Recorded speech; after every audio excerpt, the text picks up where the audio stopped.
Hi guys, welcome back. Today it's time again for another tag video, and it's one I knew I wanted to do the second I saw it on the creator's channel. I'm going to do the Omnivore book tag, which was created by the lovely Emma from the channel A Cup of Books. And very much like me, she is a very eclectic reader and reads through a variety of genres. There's so many styles and types and genres of books you can read, and it is possible to like many of them at the same time, and it actually enriches your reading life. So since I am also reading throughout quite a wide range of genres of books, I thought I would give this tag a go. The prompt of this tag is basically to choose 4 genres that you read and answer for each genre's 3 questions. Firstly, your favorite book in that genre. Secondly, a book from that genre that you're currently reading or just finished. And thirdly, the next book on your TBR from that genre. Now, you know me, and I'm not the best with setting and sticking to TBRs, so the part about the next one on my TBR is kind of going to be representative for one that I'm potentially the most excited to read next, but you know, as always, no guarantees. And we're going to jump straight into the first genre, which for me is definitely literary fiction. It's a genre that I started reading when I started reading again after not reading for quite a long time during my studies. And it kind of felt like the next step. Like it was the kind of genre of books that I didn't read before. And I felt like, okay, this is the kind of stuff my adult brain wants to engage with, stuff that is maybe a bit more dense, maybe a bit metaphorical and lyrical, and maybe books that are trying to do something special with how they structure the text or how they're telling a story. And it's something that, following the kind of books that I wanted to read in that genre, really had me fall into the booktube rabbit hole, because I was searching for reviews about literary fiction books. A favorite book from that genre, I couldn't choose between 2 of them. The first one is The Tidal Zone by Sarah Moss, and the second one is Réparer les vivants by Maylis de Kerangal. Interestingly, both of them are about our human bodies and life and death and how we deal with that. Both of them highly recommend these books. The last literary fiction book I read, I think, which you could categorize that, was Alias Grace by Margaret Atwood, which I read back in the summer of 2020. And it was a book I ended up really enjoying because it was kind of a mashup between literary fiction and a mystery, because it's about this woman, Grace, who is convicted of having killed her employer. But at the same time, it delves into her own psychology because she's admitted in a psychiatric hospital, and it's very much about what is the truth? Is there such a thing as the truth? Or does it really depend on your point of view, on the person you are, on how your brain works? And there was a lot of psychology sprinkled in there, also the history of psychology in the 19th century, so it was all really fascinating. So also one I would really highly recommend. And I think the next literary fiction book I will probably read is Trumpet by Jackie Kay. I've heard so many good things about this. I'm so intrigued about this book. I've been meaning to read it for a long time and got myself a second-hand copy, and I can't wait to read this. The second genre that I read quite a lot of is, it's not going to be a surprise, mysteries. I read a lot of Agatha Christie mysteries, but I also hope to broaden my horizons in terms of reading different kinds of mysteries, especially also through making videos for my Beyond Christie series. And I have quite a few coming up that I plan on doing, especially going back into classic mysteries from the 19th century. But I would say probably my favorite mystery is going to be And Then There Were None by Agatha Christie. It's just such a masterful book.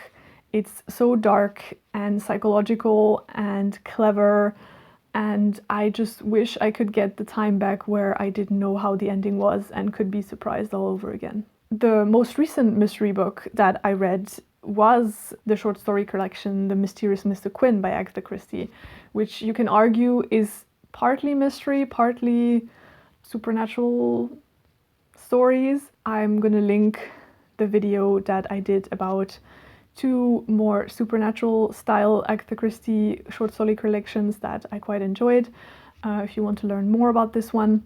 And I think the next mystery book I want to read is one where I've been saying I want to read this one so many times. At this point, I don't know. At this point, I don't know. I hope it's going to happen, and that is The Magpie Murders by Anthony Horowitz. I have heard so many good things about this. It's a book within a book, a story within a story.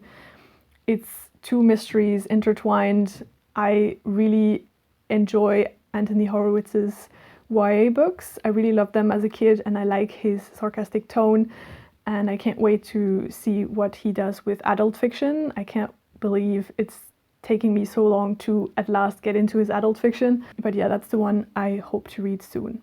The third genre that I read quite a lot of, and I'm pleased to say I'm reading more and more throughout the years since I've gotten back into reading, is nonfiction. Of course, there's so many nonfiction books out there on so many different topics, and I found that most of the nonfiction books I read about are either about like socio-political stuff or history, especially of 18th, 19th century, or in general about topics that in real life I just really enjoy or want to learn about more. There again, I have a tie on my favorites, and the first one is The Five by Hallie Rubenhold, which is this amazing nonfiction book about the 5 victims of what is thought to be the killer Jack the Ripper. And the author has gone into a lot of trouble and a lot of research trying to understand what kind of lives these women led before their demise and what it tells us about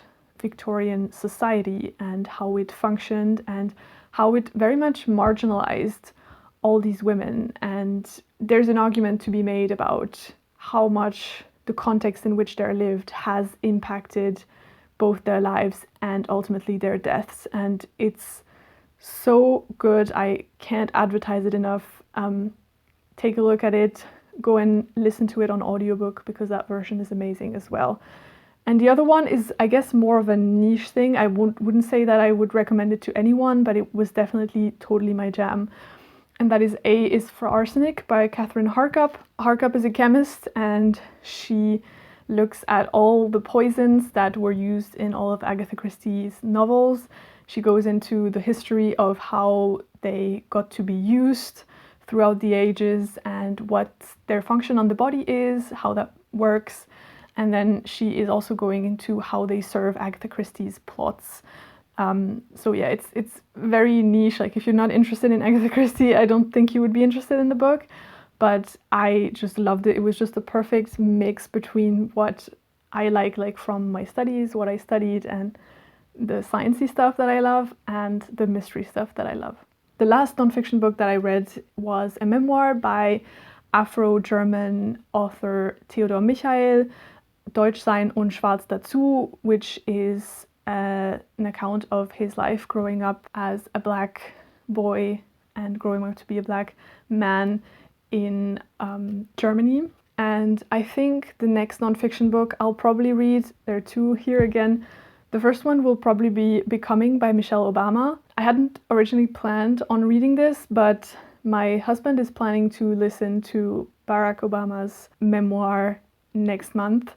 And the idea was that I listen to Michelle Obama's memoir and he listens to Barack Obama's, and that we can kind of discuss it and see how they kind of intersect. So that's the plan. But other than that, I'm also planning on reading Factfulness by Hans Rosling, and I think he wrote that with his wife and his daughter. He wrote this book about how facts are important, but also how important they are in the way that we look at our world. And it's this thing that I've been really interested in throughout the year of 2020 with all the stuff that's been happening and how the media portrays it in very different ways. And it's something that I want to read more about, especially things like negativity bias. So that's one I hope to get to very, very soon. And the last genre that I read quite a lot of are classics, of course. And there again, it's very difficult to set some favorites because I love so many of them. If I really had to choose, I would obviously choose L'Assommoir by Émile Zola, as well as Rebecca by Daphne du Maurier, which are both fantastic books, fantastic female main protagonists who are real and have their struggles and are not perfect. The last classic that I read was The Time Machine by H.G. Wells, which I know a lot of people talk about in terms of it being such an important staple in sci-fi literature. I quite enjoyed it. It didn't blow me away. I did enjoy looking at the author's perspective, writing from Victorian times and how he would project how the future would look like. That was definitely fascinating to read about.